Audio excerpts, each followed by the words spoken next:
It's like Rat as well. Rat is a great drummer, and yet he's sitting back writing books and stuff. You know, it's like he was an unpredictable drummer and a very interesting drummer, which you don't get. I mean, they were all. That's the thing about everybody in the Damned was kind of like a front man. You know, they were all individually as powerful as each other, which usually you get a band and it's like just a band and a singer. With us, it was who the hell do you watch? You know, so that was our strength, I think. Rat's father was an expert on the Holy Grail, basically, and the Cathars and all this whole thing. And I think over the years he got it so much from his father that he decided to write a book about it himself. So his book is, from what I gather, it's kind of like a little bit light-hearted, but it's good fun. So you read it and you had fun with it? No, I haven't read it yet. No? I haven't read it yet. But you know, he's out there producing things these days. I'd like to see him playing though, because he's a great drummer. I mean, I know he's not in the band anymore, but he should still be playing. He's one of Britain's great drummers, no doubt about it. And you know, we fell out, but I have no animosity against him. I like the song, and I tried to talk the band into playing it years before we did it. And it was probably our biggest hit, but it never quite got to #1. It was beaten off the top of the charts, unfortunately. But it was weird because when we did it at the time, people didn't, you know, like the hardcore fans were, what the hell are they doing? We don't like this. And now it's become their holy grail. You know? They love it. So it's a fun song. It's a good song.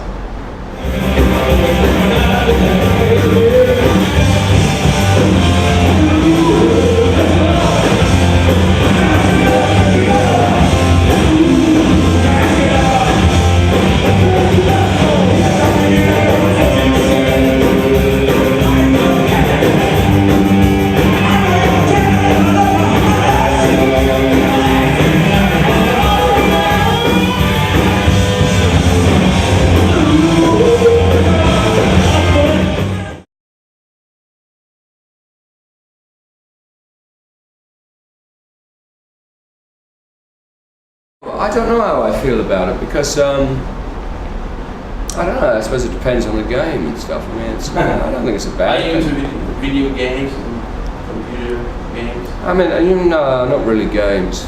But you know, I mean, I have a computer obviously and do things on that, but I don't really do the game thing. But I don't know. It's become full circle. You see the Clash songs on adverts and stuff.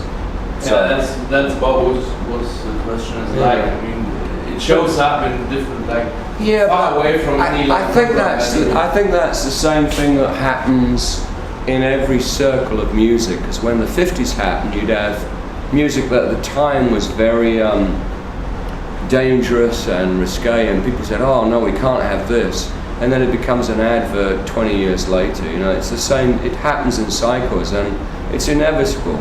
I mean, when I was, you know, back in the early days, in the 70s of the Damned, and before the Damned even, you couldn't walk around wearing black and having scars and this, that, and the other without being chased up the road or beaten up or whatever. Now they're everywhere. I mean, every high street has a tattoo parlor, you know, and a piercing parlor, and it's and you can basically buy a punk rock look off the shelf. The Damned are still hungry and haven't had a lot of money, so I think that's probably why we're a little bit edgy still. You know? Whereas the other bands made lots of money and kind of had commercial success. The Damned have always struggled and been the outsiders. We were always the outsiders. You know, in the early days, a lot of the bands really didn't like us because we were too much into having a good time, you know, and not political. But the funny thing was, we were political just by being what we were.